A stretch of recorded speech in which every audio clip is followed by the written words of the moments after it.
Okay. From this lecture, we'll start with electrostatics. Okay.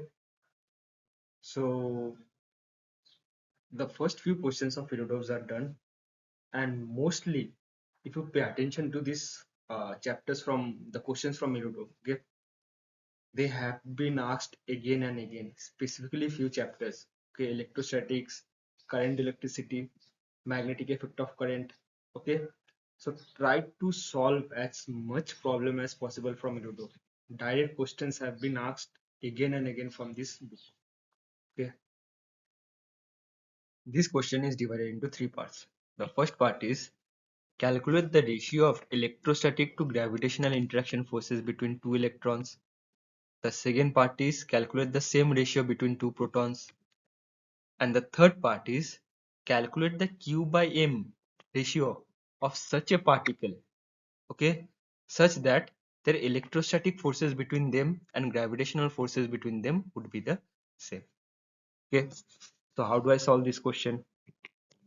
So there are two electrons separated by distance r. Okay, electrostatic force is nothing but 1 by 4 pi epsilon naught. In some books it is written as k. Okay, E square, where E is the charge of electrons, divided by r square. Force of gravitation is nothing but G, which is equals to 6.67 into 10 to the power minus 11, okay, into mass of electron square divided by r square. So out here, ratio of electrostatic force to gravitational force would be electrostatic force divided by gravitational force. Okay, this r square and this r square would get cancelled. So Fe by Fg, Fe by Fg would be nothing but 1 by 4 pi epsilon naught into G into E square by mass of electron square, where E is the charge of electron. Charge of electron is 1.6 into 10 to the power minus 19 coulomb. Okay, mass of electron is 9.1 into 10 to the power minus 31 kg. 1 by 4 pi epsilon naught is nothing but 9 into 10 to the power 9. Okay, and G is nothing but 6.67 into 10 to the power minus 11, which is equals to 4 into 10 to the power 42. Okay, Achha. The second part is two protons separated by distance r. This distance r can be anything. Okay, see, irrespective of r, because the r and r would get cancelled in the gravitational force and electrostatic force. No, both are dependent upon 1 by r square, or both are proportional to 1 by r square. So irrespective of the value of r, this value, or Fe by Fg, the ratio of electrostatic force to gravitational force, would always have the same value irrespective of r.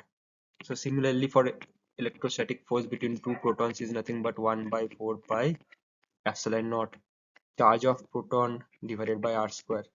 Charge of proton and charge of electron are same, which is equals to 1.6 into 10 to the power minus 19. The only difference is charge of electron is negative, whereas charge of proton is positive. Okay, gravitational force is G into mass of proton square divided by r square. So Fe by Fg, or force of proton, or electrostatic force divided by gravitational force for proton, would be nothing but, let's draw a line out here. Fe by Fg has the same formula. Okay, 1 by 4 pi epsilon naught into G into E square by mass of proton square. Okay, the charge of proton would have the same value as this. Okay, 1 by 4 pi epsilon naught is a constant. G is also a constant. Mass of proton, however, is 1.6 into 10 to the power minus 24 kg. Mass of proton is nothing but 1.67 into 10 to the power minus 27 kg. Okay, so instead of mass of electron, you have to substitute mass of proton out here. Understood? Now the third part of the question. The third part of the question is asking there are two particles x whose charge I don't know, mass I don't know. I have to find out the Q by M ratio such that electrostatic force is equals to gravitational force. Okay, what is electrostatic force?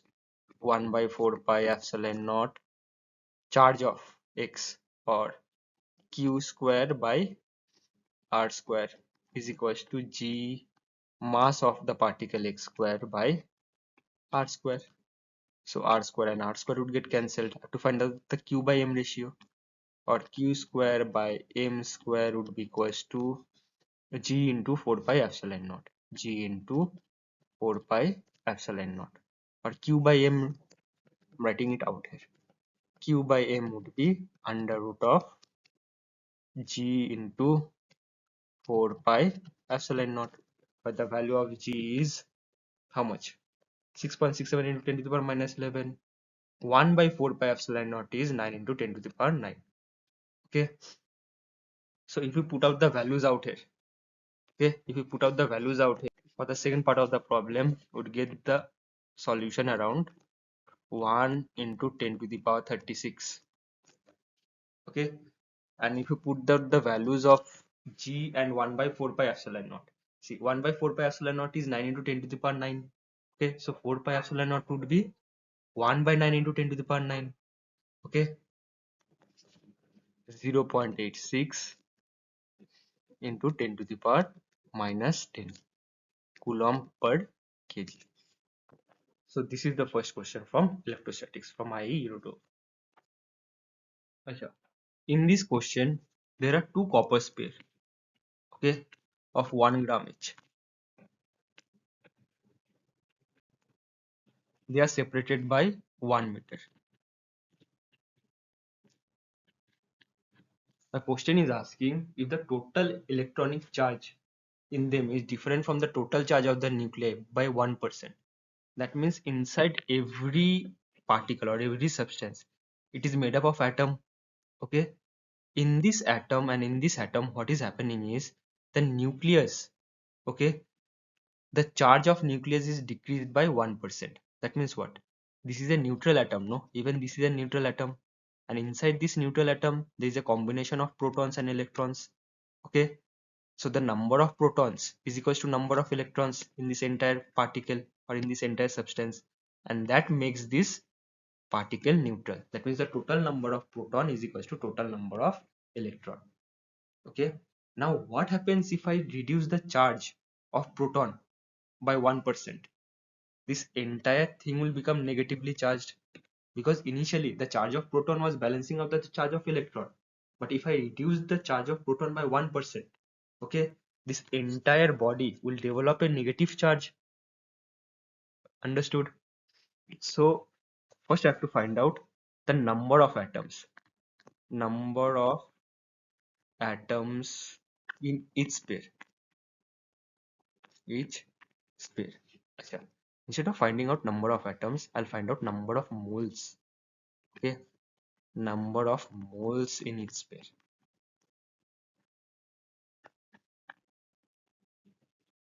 It would be nothing but mass divided by molecular weight. Molecular weight of copper is around 64 kind of thing.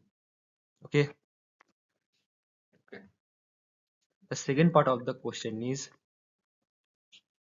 mass of number of atoms in each pair. See, if I found out the number of moles in this entire pair, can I find out the number of atoms? Obviously, number of atoms in each pair is nothing but the entire number of moles into Avogadro's number. So number of moles into Avogadro's number, 6.023 into 10 to the power 23, isn't it? This is the total number of atoms. Now the third part of the question is number of protons and number of electrons. Number of protons, okay, hash electrons, because initially the number of protons and number of electrons will be same, no, is equals to, see,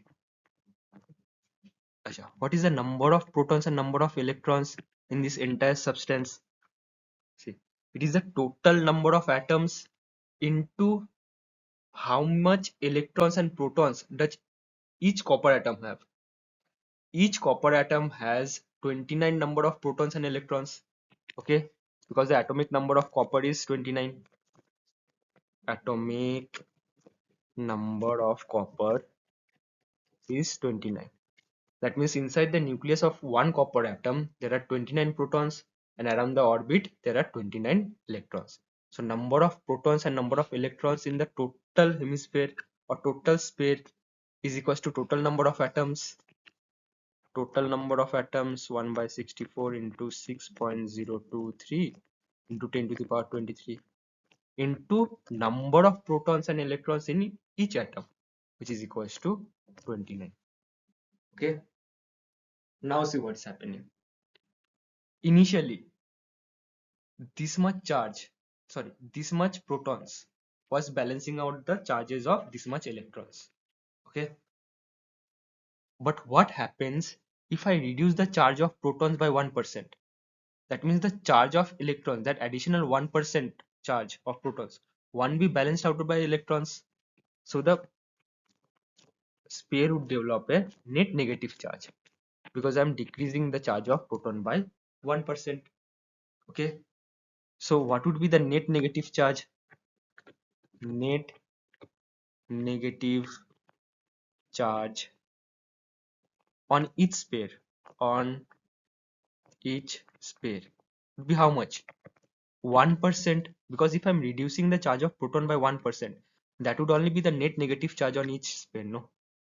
The remaining of the positive charges are balanced out by the electrons. Okay, the additional, if I decrease the charge of proton by 1%, okay, the electrons will develop, the total number of electrons, the net charge would be 1% of the total charge that was disbalanced, isn't it? So 1% or 1 by 100 of this much number of protons, okay, into 1 by 64 into 6.023 into 10 to the power 23 into 29. Acha. So this is the percent of proton. That means I'm decreasing the number of, or I'm decreasing the charges of proton by 1%. But this was the total number of protons, no? What is the charge of each proton and electron? The charge of each proton and electron is into 1.6 into 10 to the power minus 19 coulomb. So the net negative charges developed out of each pair would have this value, okay, which is nearly equals to 4.3 into 10 to the power 2 coulomb. Okay, so charges on each sphere is negative 4.3 into 10 to the power 2 coulomb, and charges on this sphere is also 4.3 into 10 to the power 2 coulomb. Now I have to find out the force. Force is equals to 1 by 4 pi epsilon naught q1 q2, or 4.3 into 10 to the power 2 whole square divided by r square. What is the value of r? The value of r is 1 meter.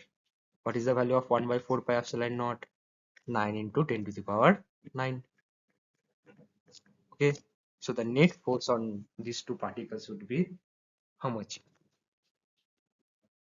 1.7 into 10 to the power 15 Newton. See, these are basically questions from erodov. Okay, so you need the calculator to do this kind of problems. Okay, so initially it's okay if you use calculator, but little by little have an hands-on approach on the calculation. That means try to do as much as possible, as much as calculation with your pen and paper. Okay, to save time, use calculators. How much time you should allot to each of these questions? See, for the first time when you are trying out questions from erodov, okay, allot 30 minutes for the first time. Okay, after that, in for each consecutive iteration or each consecutive revision, it should be not maybe more than 4 to 5 minutes or 6 to 7 minutes. Okay, Although this question is from Irodov, I've seen this question in NEET previous years. Okay, so in around 2017 or 16, one of the question was this one. Okay, the exact question was this only. What this question says is that, okay, there are two strings, okay, and in each of the strings there is a charge particle q plus q tied to these strings. The length of these strings was L, okay, and because the particle was of charge, some charge, they'll try to repel each other, and at certain point equilibrium was obtained. Okay, the distance between them was given as x. Now see the question. Okay, now the question is saying this pair and this pair, both of them starts to leak out some charges. That means some amount of charges is lost to the atmosphere. So if the charges are lost, what will happen? The electrostatic force between them will decrease. Why are the balls separated? Because there are repulsive electrostatic force, no? Okay, this body, there is a force out here, there is a tension force out here, and there is a ng force out here. So why is the body repulsive? Why there is a distance x between them? Because there is a repulsive force between them.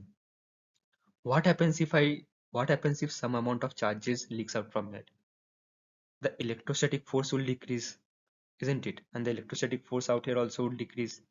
And when the electrostatic force decreases, these two spaces will come towards each other. Okay, the velocity at which they come towards each other is given as v is equals to a by under root of x, where x is the distance between them. That means the velocity at out here is equals to a by under root of x. Velocity out here would be a is some constant by under root of x, whatever is the distance between them. Where x is the distance between them. The first intuition to this question is how should I solve it? Okay, so what they're asking is they're asking the value of dq by dt. Okay, and what they have given us? They have given us v in terms of x. So the question is asking dq by dt. Okay, and given is how much?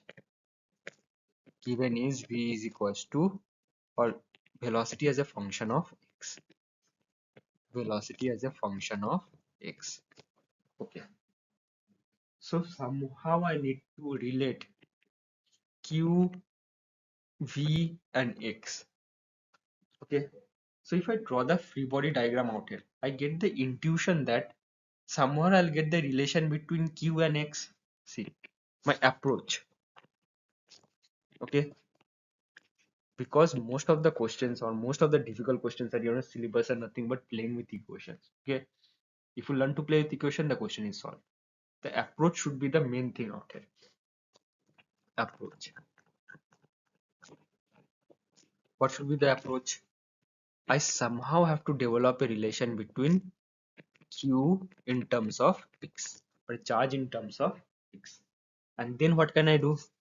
See, it will be something like q, some amount of garbage, okay, into x to the power something. Okay, so I can simply write dq by dt is equals to some garbage, because that is constant, no, into dx by dt into some power of x. Okay, and this dx by dt is nothing but v, and v is given in the question. Okay, so if I obtained q or charge in terms of x, my entire question is solved. Understood? And now let's follow this approach. So how do I find out q in terms of x? See, first I need to find out the free body diagram. Let me draw a line out here. This should be theta, this would be theta. So if I draw plus q out here, okay, this is tension out here, this is theta. Why is this theta? Because if this angle is theta, if you draw a straight line, this angle would also be theta.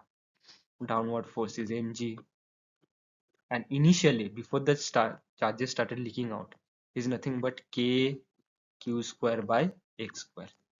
So from this diagram, can I say t sine theta, sorry, t sine theta, okay, or t sine theta, this component of t or horizontal component of t is equals to k q square by x square. Initially, before the, I'm drawing this diagram initially, before the charges started leaking, okay, or at the instant the charges started leaking, okay, T cos theta, the vertical component of tension force, is equals to mg. So if I divide T sin theta by T cos theta, what would become? Tan theta is equals to k q square by mg x square. Simple enough. Now why did I do this one? Okay, I did this one because there is another method in which I can obtain this theta or tan theta. See, okay, can I write tan theta is equals to perpendicular by base? What is perpendicular? Perpendicular is nothing but x by 2. I'm seeing the geometry of this right angle triangle. Okay, geometry of this right angle triangle. Tan theta is nothing but perpendicular by base. Perpendicular is nothing but x by 2 or entire length divided by 2. And base is nothing but hypotenuse square minus x by 2 square. This is nothing but the base or under root of hypotenuse square L square minus x by 2 whole square or x square by 4. Okay, now see, from these two relation I got a relation between q and x. How? See, if I equate tan theta and tan theta out here, I'll get the relation between q and x. No, the remaining are constant garbages. Okay, what is changing out here? Q is changing and x is changing. The remaining are constants. No, so if I draw out, if I equate this tan theta and this tan theta, okay, tan theta is equals to kq square by mgx square, which should be equals to x by 2. I'm taking this 2 to the down or denominator. Okay, under root of L square minus x square by 4. Now see, an important assumption is given out here. Okay, x is much smaller than L.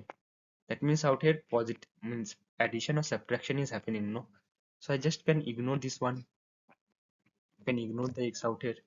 Some of you might have doubts, sir, why aren't you ignore the x out here or out here? See, whenever such assumptions are given, okay, for now just apply blind approach kind of thing. Blind approach means whenever such assumptions are given, okay, in addition or subtraction, okay, you can assume that quantity to be 0. See, this is subtracted, no, okay, that's why this quantity is assumed to be 0. But out here there is nothing added or subtracted. This is divided by some constant and this is multiplied by some constant, isn't it?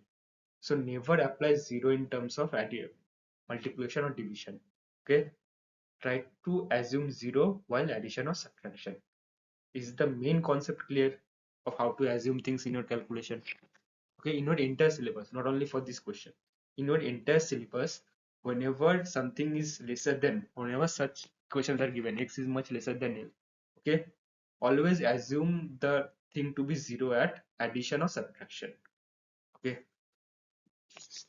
now kq square by mgx square is equals to x by 2 under root of L square, which is nothing but L. If I send out q square is nothing but mgx square into x cube. See, mgx square into this x is nothing but x cube divided by 2L into k, or q is equals to under root of mg x cube by 2lk. Apart from x and q, everything else is a garbage, isn't it? So everything else is a constant. Okay, or q is equals to under root of mg by 2lk into x to the power 3 by 2. What I'm doing out here is I'm taking this x outside the bracket or outside the square. Why? Because I now need to differentiate with respect to time. Okay, or dq by dt, that is being asked in the question is equals to this constant garbage. Okay, under root of mg by 2lk into dx by dt. I have to differentiate this term with respect to t. So x to the power 3 by 2 is nothing but 3 by 2 into x to the power 1 by 2 into dx by dt. Okay, understood this one? Or see,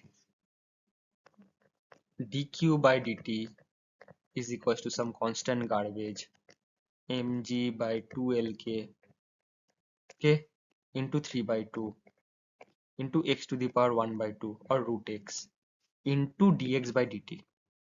Okay, now what is dx by dt? What is dx by dt? Is nothing but the velocity. So dx by dt is nothing but the velocity out here, is velocity, which is equals to a by under root of x, because the velocity is given by a by under root of x, no? So x and x will get cancelled. So dq by dt would be given as 3 by 2 under root of mg by 2lk. Simple enough. Okay, first we'll try to do this question in a conventional manner. Okay, and then I'll try to make you understand what the language of erodov regarding this question. Okay, so what basically this question says is that there are three charges q1, q2 and q3. Okay, the distance between q1 and q3 is a, the distance between q3 and q2 is b.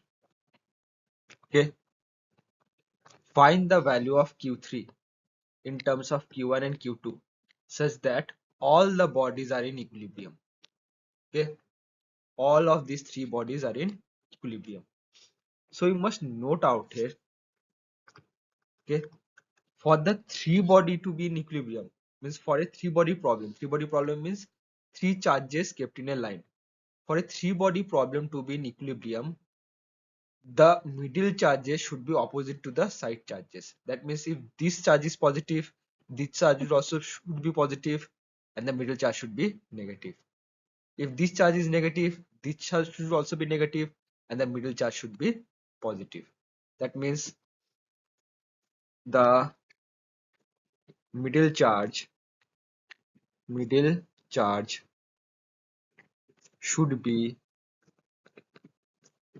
opposite to the end charges, opposite to the nature of end charges, nature of end charges. Okay, only when the middle charge is opposite to the nature of end charges, then only you can apply equilibrium for all the three charges. Okay, otherwise you can have separately equilibrium for these charges only or separately equilibrium for this charge only. Okay, whereas this charge and this charge has to be fixed externally. Okay, for the three charges to be in equilibrium, equilibrium means net force on this charge is equals to 0, net force on this charge is equals to 0, net force on this charge is equals to 0. This charge and this charge should be of same nature and this charge must be of different nature from these two. Okay, now the question is asking, given that this separation is A and given that this separation is B, find the value of Q3 in terms of Q1 and Q2. So I can already write, no, the value of Q is negative if the value of Q1 and Q2 is positive. Okay, so how do I approach this kind of problem? If I draw the free body diagram of charge 3, okay, this Q2 is trying to pull it in this side, so the force would be K Q2 Q3 by B square. This Q1 is trying to pull it this side, so the force in this direction would be K Q1 Q3 by A square. Now if this charge Q3 is in equilibrium, okay, what will happen? This force should be equals to this force. So K Q1 Q3 by A square should be equals to K Q2 Q3 by B square. Out here K and K will get cancelled. K is nothing but 1 by 4 pi epsilon. Okay, Q3 and Q3 will get cancelled. So we're left with, we cancel out Q3 and K. Q1 by A square is equals to Q2 by B square. Or if I reorganize this equation, okay, or let me hold up this equation first. Similarly, okay, if I draw the free body diagram of Q1,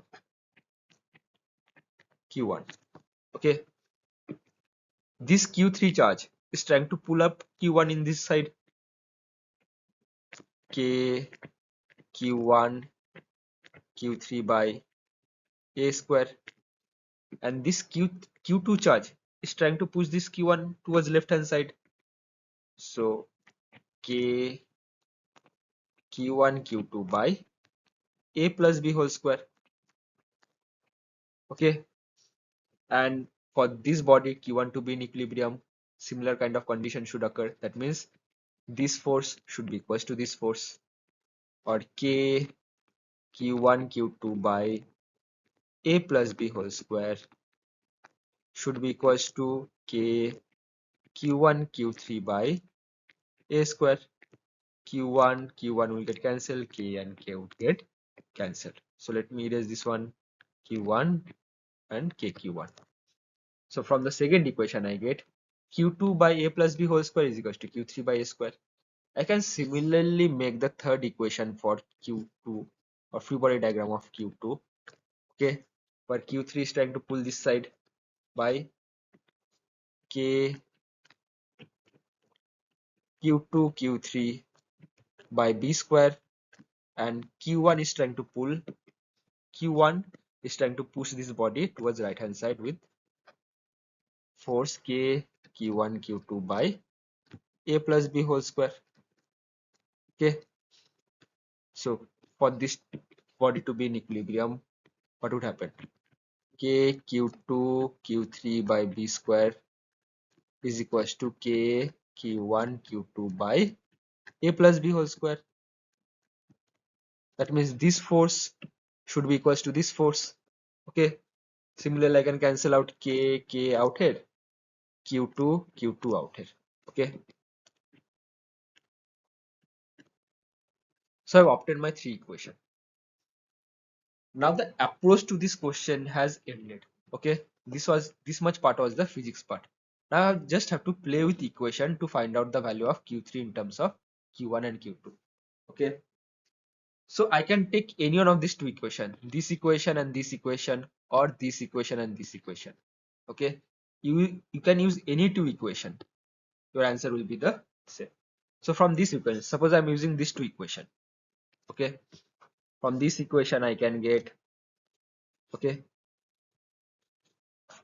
B by A square, or B square by A square is equals to Q2 by Q1, or B by A should be equals to under root of Q2 by Q1. Now how do I modify this one? I need to find out the value of Q3, no? So I can send out the A square this side, or Q3 is equals to A square Q2 by A plus B whole square. Can I write this A square somewhat like this, 1 by A square? Of course I can write it. Okay, I'm writing the numerator of A square by 1 by A square. Now can I divide this A square, or can I send this A square inside the bracket? Of course it would be divided by A if I send this A square inside the bracket, isn't it? And it would be 1 plus B by A whole square. So it would be 1 plus B by A, 1 plus B by A whole square. And what is the value of B by A? The value of B by A is nothing but root over Q2 by Q1. So Q2 divided by 1 plus root over q2 by q1 whole square is equals to q3. So this is our final answer. Okay, so let's make this final answer a little bit neat and clean. How do I make it neat and clean? Root over q2 by q1 can be written as root over q2 divided by root over q1. Okay, I can take the LCM. If I take the LCM out here, what would happen? Under root q1 would be the LCM, and our it would be q1 plus root over q2, isn't it? So this entire term 1 plus root over q2 by q1 would become this term q1 plus q2 divided by q1. So I'm just writing out here, okay, this term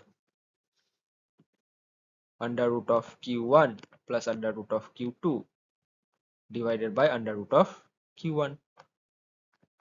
Okay, now see, under root of q1 whole square is nothing but q1. Okay, under root of q1 whole square is nothing but q1. So if I bring this, if I just modify this one, it will be nothing but somewhat like this q1 q1, and under root of q1 whole square, this would become like this whole square, and under root of q1 whole square is nothing but q1. So I'll get erase all my thing. Okay, now can I send this q1 up here? Of course I can. If I send this q1 up here, it will get deleted from the bottom. So this is our final answer. But q3 is equals to q2 q1 into under divided by under root of q1 plus q2. One thing you must always remember is the nature of q3 is opposite to of q1 and q2. Okay, so you should add a minus out here. Understood? You can do the same thing using these two equations. It doesn't make a difference out here. Okay. Up till now, what we have done was I've solved the problem. Now what I'll try to do is I'll try to explain the problem as written in the language of Ludo. Okay.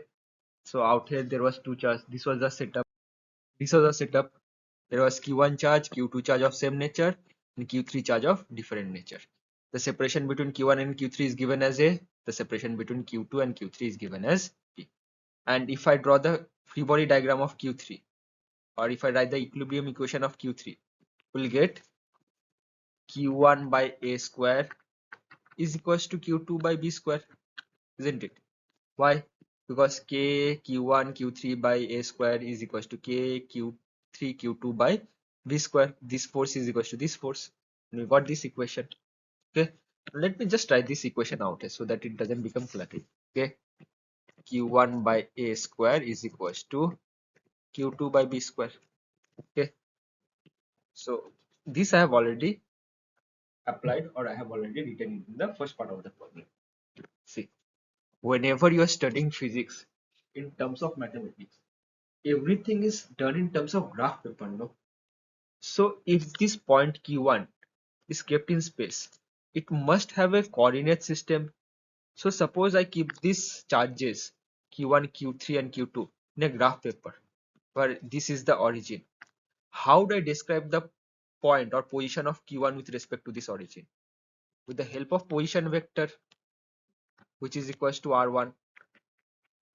So position vector of r1 or radius vector r1 describes the position of q1 with relative to origin. Similarly, radius vector r3, okay, radius vector r3 describes the position of charge r3, and radius vector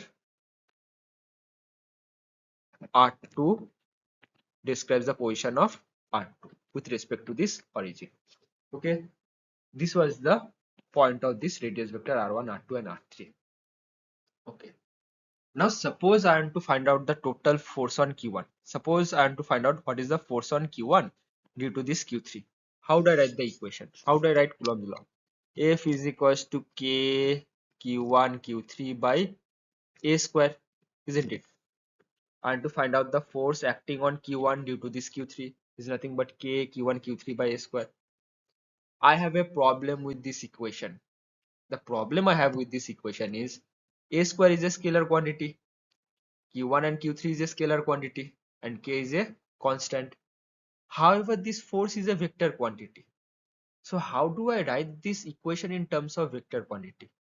Okay, electrostatic force and gravitational force and magnetic force always acts on the line joining center to center distance. That means I must draw a line connecting the center of this charge to the center of this charge. Okay, and the force acting on any one of the particle must pass through that line. Understood?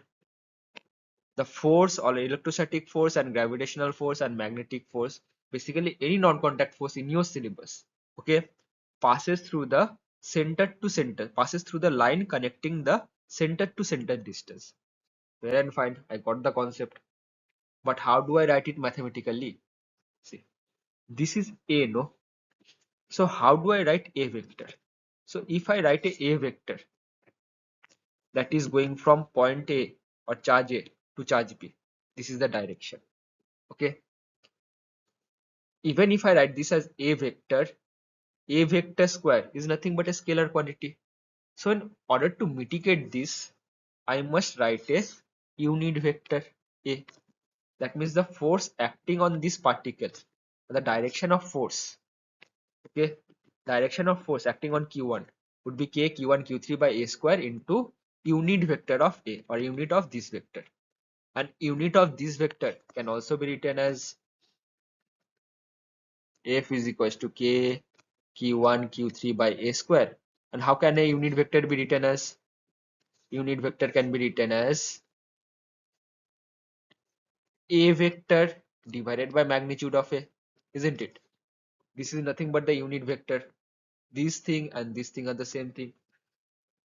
These equations are nothing but vector form of Coulomb law. Okay, this formula is nothing but vector form of Coulomb's law. Now the vector force or the force vector is defined inside the formula itself. Okay, fair and fine. But I have a position vector out here, no? How is the A vector defined in terms of R1 and R3? What is the relation between this A position vector, this A, sorry, not A vector, this A vector, R1 position vector and R3 position vector? See, if you see this triangle, no? Can I apply triangle rule of addition? Triangle law of addition. First vector, second vector, resultant vector. First vector, second vector, resultant vector. So can I write R1 vector plus A vector is equals to R3 vector, or A vector is nothing but R3 vector minus R1 vector, isn't it? Okay. Similarly, if I draw a vector from this position to this position, that means I'm finding out the total force on Q2 due to this Q3.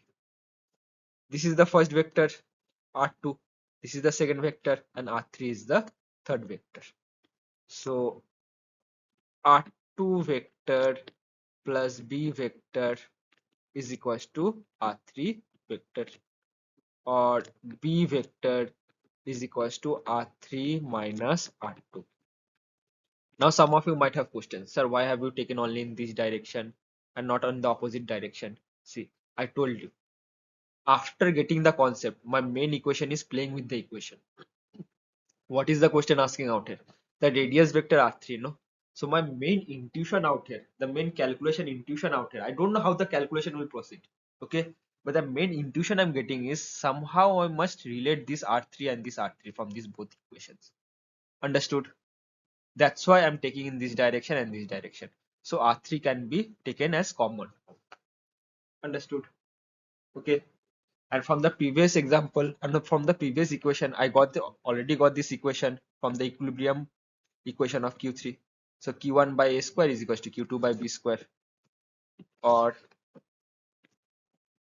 Q1 by Q2 is equals to A square by B square. Okay. Or under root of Q1 by under root of Q2 is equals to A by B. Okay. What is the value of A, or what is the value of A vector? R3 vector minus R1 vector. R3 vector minus R1 vector. What is the value of B? R3 vector minus R2 vector. R3 vector minus R2 vector. And what I must I find out from this equation? The value of R3.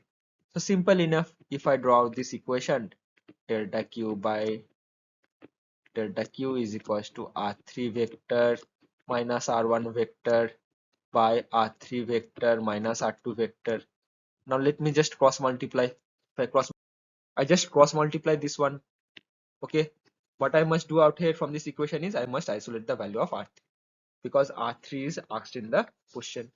So out here, so if I open up these brackets, delta q1 r3 vector, delta q1 r2 vector, delta q2 r3 vector, delta q2 r1 vector.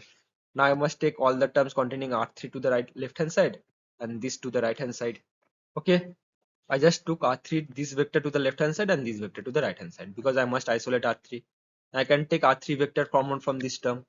So it will become under root of q1 minus under root of q2 into r3 vector is equals to delta q1 r2 vector minus delta q2 r1 vector. And if I bring this term denominator out here, it would become delta q1 minus delta q2. Okay.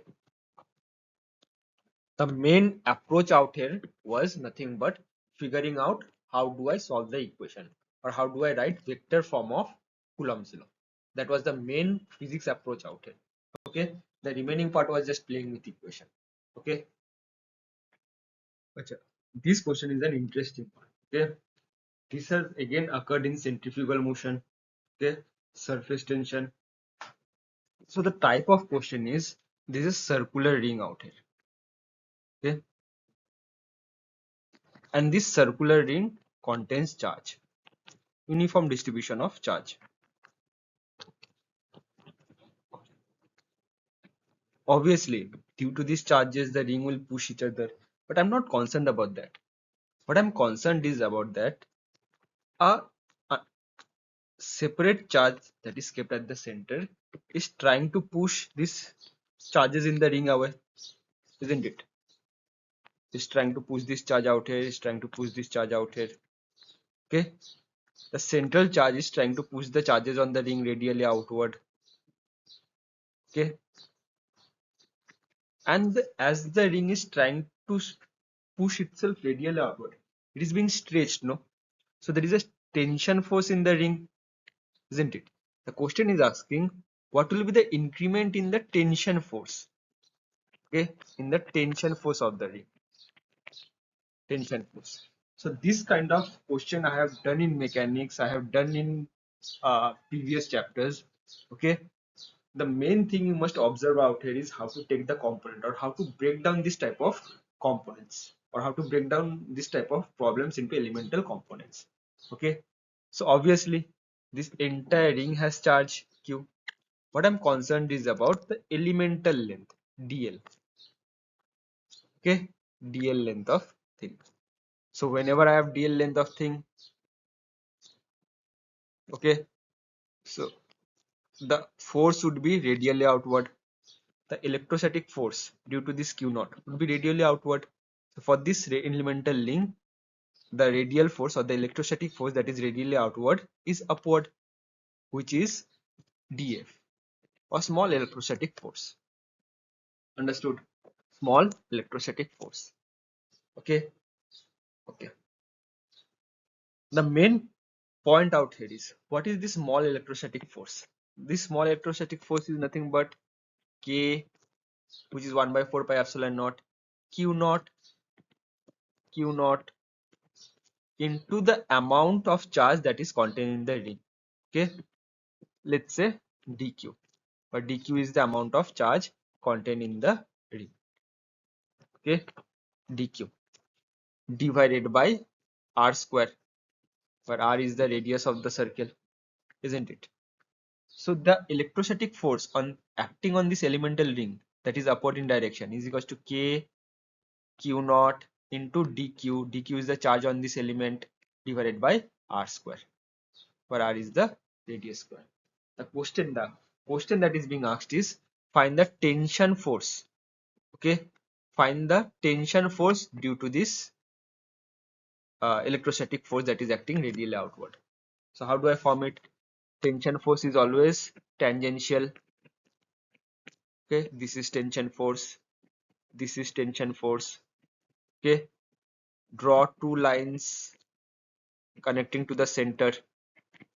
Okay, so whenever there is a circle and whenever there is a line connected to the center, that line is always perpendicular to the tangent. Understood? Make two lines out here or bisect this angle. This angle should be d theta by 2 and this angle should be d theta by 2. Okay, see, you can take this angle as theta and theta or d theta d theta, it doesn't make a difference, but just make sure you take d theta by 2 and d theta by 2. Okay, see, numerous times I have seen the calculation conceptually. If you take the entire angle as x and x, it will become 2x. It makes sense conceptually, but numerous times what happens, the calculation gets messed up. Okay, so whenever you are assuming the angles out here, make it theta by 2 theta by 2 or x by 2 x by 2. This divided by 2 is very important in part of that calculation. Understood? The remaining part was simple. What is the perpendicular or what is the vertical component of tension force? If I draw a line out here, okay, if I draw a line out here, this line and this line, normal line and tangent line, makes a 90-degree angle. So if this is d theta by 2, this angle is also d theta by 2, and this is 90 minus d theta by 2. So out here vertical component of this tension force would be T sine d theta by 2, and out here also vertical component of this tension force would be T sine d theta by 2. Okay, now if I balance out the equation, this ring is not moving up or down, so T sine theta by 2, T my voice, sine d theta by 2, T sine d theta by 2 plus T sine d theta by 2, which is nothing but 2T sine d theta by 2, should be equals to dF, or electrostatic force that is acting in the outward direction. Okay, what is dFe? dFe is nothing but k q naught dq by r square. K q naught dq by r square. Now the problem I have here is, what is the value of dq? See, I can apply simply unitary method, no? Unitary method. Unitary method means nothing but if 10 mangoes cost 20 rupees, 1 mangoes will cost 2 rupees, so 30 mangoes will cost 2 into 30 rupees. How do I do it? 10 mangoes cost 2 rupees. So 1 mangoes will cost 10 by 2. So 30 mangoes will cost 10 by 2 into 30. Similarly, out here, if Q is the charge, Q is the charge over the entire length of ring. Okay, so Q is the charge over the entire length of ring, or Q is the charge over 2 pi r length. Okay, then what is the charge per unit length? Q by 2 pi r. What is the charge in dl amount of length? Q by 2 pi r into dl. That is this entire thing, no? Okay, so it won't make a difference out here, you know. Or I can take this as 2t sine d theta by 2 is equals to k q naught. Right now I'm just playing with the equation, nothing more, nothing less. Q by 2 pi r into dl. Okay, now I have to integrate this dl over this entire perimeter of the ring. So integration of this dl over the entire perimeter of the ring is nothing but 2 pi r. Okay, so this becomes 2 pi r, and this 2 pi r and this 2 pi r gets cancelled. So ultimately, due to symmetry, the entire charge of the dq or integration of dq can be written as q. What I have done out here is I'm rubbing the q out here and writing out q out here. What I've effectively done out here is integration of dq for the entire ring would be nothing but q, because every part of the ring is r distance away from the central charge, isn't it? Now what do I do? Okay, now there is one important assumption. The assumption is, for very small angle, for very small angle, okay, d theta by 2, can be approximated as sine d theta by 2, can be approximated as tan d theta by 2, whichever is convenient for our problems. So I can write this as 2t sine d theta by 2. Okay, instead of using acha, I made a mistake out here. Okay, mistake that I have made out here is, see, I shouldn't have integrated this dq over the entire charge separately, because out here there is d theta by 2, no? So if I have to integrate this dq, I also have to integrate this sine d theta by 2 over this entire circle. So I shouldn't have integrated it right now. Okay, so I'll leave it as like this, q by 2 pi r into dl. The mistake I made out here was I integrated this dl separately over 2 pi r and cancel out of the 2 pi r 2 pi r.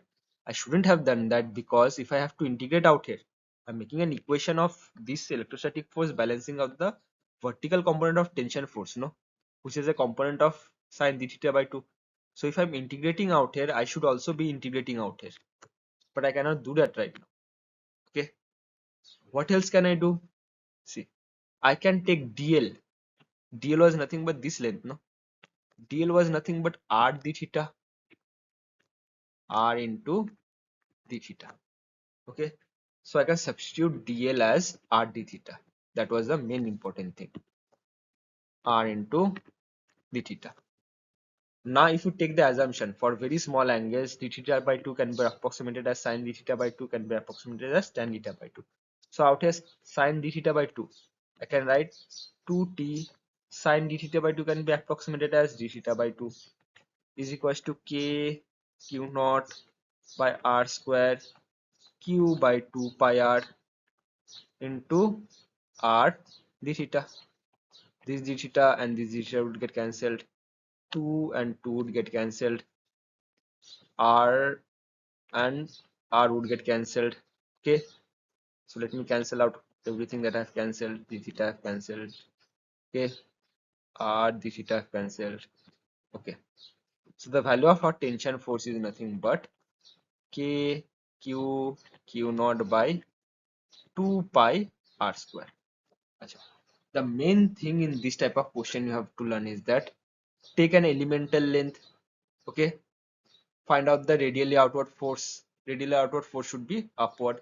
The tangential force, the component of tangential force or the vertical component of tangential force is t sine d theta by 2. This by 2 is very important out. Okay, then balance out whatever the equation is given out here. Okay, if required, make dl is equals to r into d theta. Okay, one more thing, the process I have made out here, dl should be equals to r into d theta, because there is always a possibility of getting d theta or cancelling out d theta and d theta out here.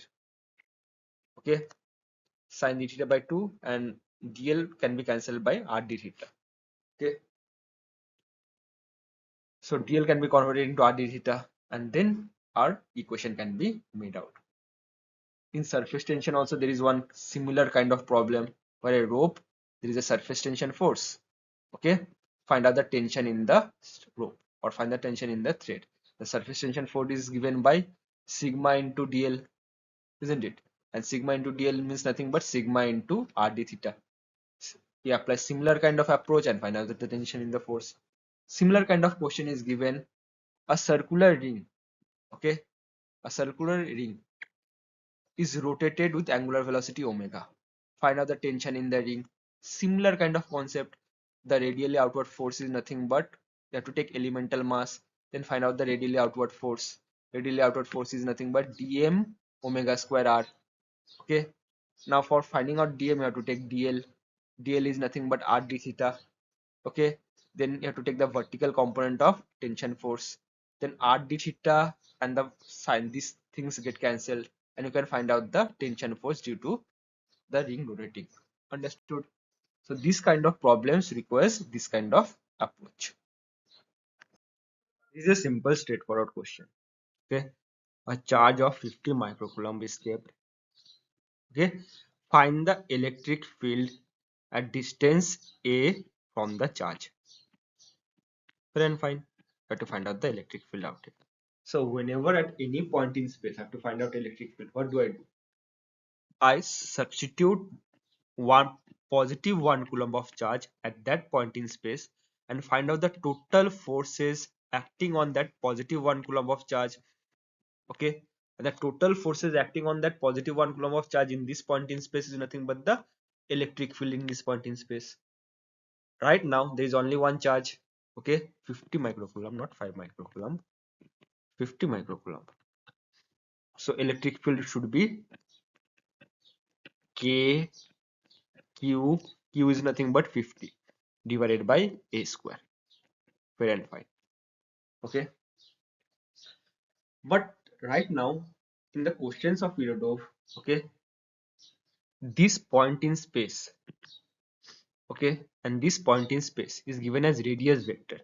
That means there is somewhere there is a origin somewhere at a point in space, okay, and r naught is the position of the charge, and r is the position of the point in space in which I have to find out the electric field. So how do I find out a vector? See, a vector, see, if you take the direction of a vector in this direction, okay, suppose I assume the direction of a vector to be in this direction, okay, so first vector plus second vector is equals to resultant vector. So r or a is equals to, or a vector is equals to r minus r vector minus r naught vector. Okay, if I assume the direction of this vector, or if I assume the direction of this vector to be in the opposite direction, then a vector could be is equals to how much? R naught vector minus r vector. Doesn't matter which is the direction of a vector, the magnitude of a square of both these quantities will be same, isn't it? The magnitude of a square out here, okay, and the magnitude of a square out here, the magnitude of a square out here and a square out here would be the same. Okay, so I'm just taking this as my case scenario. Or a vector is equals to, what is r vector? R vector is nothing but 8i minus 5j. 8i minus 5j. What is r naught vector? Minus r naught vector is nothing but 2i plus 3j. 2i plus 3j. Okay, who should be 8i minus 2i is nothing but 6i. Okay, minus 5i minus 3j should be nothing but minus 8j. Okay, if I do the same thing out here, the answer would come out as minus 6i plus 8j. Okay, see, this vector is nothing but opposite of this vector. The magnitude of both, what is the magnitude of this vector? What is the magnitude of this vector? Nothing but under root of 6 square plus 8 square. Under root of 6 square plus 8 square, which is equals to 36 plus 64. Under root of 36 plus 64 is equals to under root of 100, which is equals to 10. Okay, so this a, or the magnitude of a, is nothing but 10. Okay, the magnitude of 50 means this q is nothing but 50 microcoulomb. So out here q is equals to 50 microcoulomb. Okay, or is equals to 15 to 10 to the power minus 6 coulomb. A is equals to 10 and k is equals to 1 by 4 pi epsilon naught, which is equals to 9 into 10 to the power 9. Okay, if you substitute all the values out here, you'll get the answer. E is equals to how much? Or E is around 4500. Okay, Newton per meter.